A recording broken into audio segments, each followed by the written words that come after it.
नवरात्रि के पावन अवसर पर हरियाणा के किसानों को बड़ी सौगात मिली है। मुख्यमंत्री नायब सिंह सैनी ने रबी सीजन की तैयारी कर रहे किसानों के लिए गेहूं के बीज पर दी जाने वाली सब्सिडी में बढ़ोतरी का ऐलान किया है।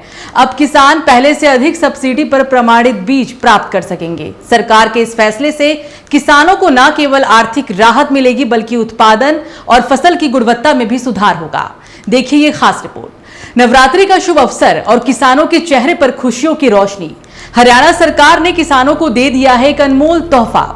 मुख्यमंत्री नायब सिंह सैनी ने रबी सीजन 2025-26 के लिए गेहूं की बुआई कर रहे किसानों को बीज पर मिलने वाली सब्सिडी को बढ़ा दिया है।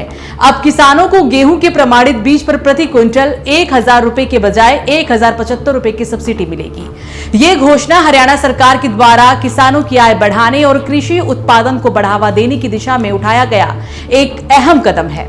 राज्य सरकार विभिन्न अधिकृत एजेंसियों के माध्यम से किसानों को प्रमाणित और उन्नत किस्म के गेहूं के बीज सब्सिडी पर उपलब्ध कराएगी। मुख्यमंत्री सैनी ने इस फैसले को किसानों की समृद्धि और राज्य की कृषि अर्थव्यवस्था को मजबूत करने की दिशा में एक बड़ा कदम बताया है। उन्होंने कहा कि किसान हमारे देश और राज्य की रीढ़ हैं और उनकी भलाई के बिना आर्थिक विकास अधूरा है।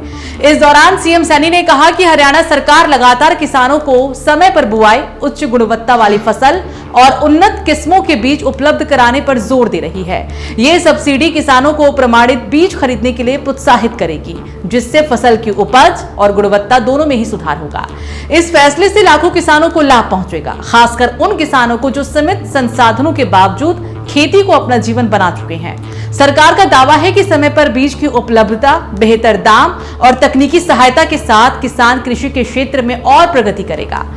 नवरात्रि के इस पावन पर्व पर मुख्यमंत्री ने किसानों को शुभकामनाएं देते हुए इस घोषणा को उनकी समृद्धि के लिए एक छोटा सा प्रयास भी करार दिया। नवरात्रि के इस पर्व पर हरियाणा सरकार का ये निर्णय सिर्फ एक सब्सिडी नहीं बल्कि किसानों की मेहनत और समर्पण को सम्मान देने का एक सार्थक प्रयास है। अगर ये योजना जमीनी स्तर पर सही ढंग से लागू होती है तो न ये केवल फसल की गुणवत्ता बढ़ाएगी बल्कि किसानों के जीवन में भी खुशहाली लाएगी।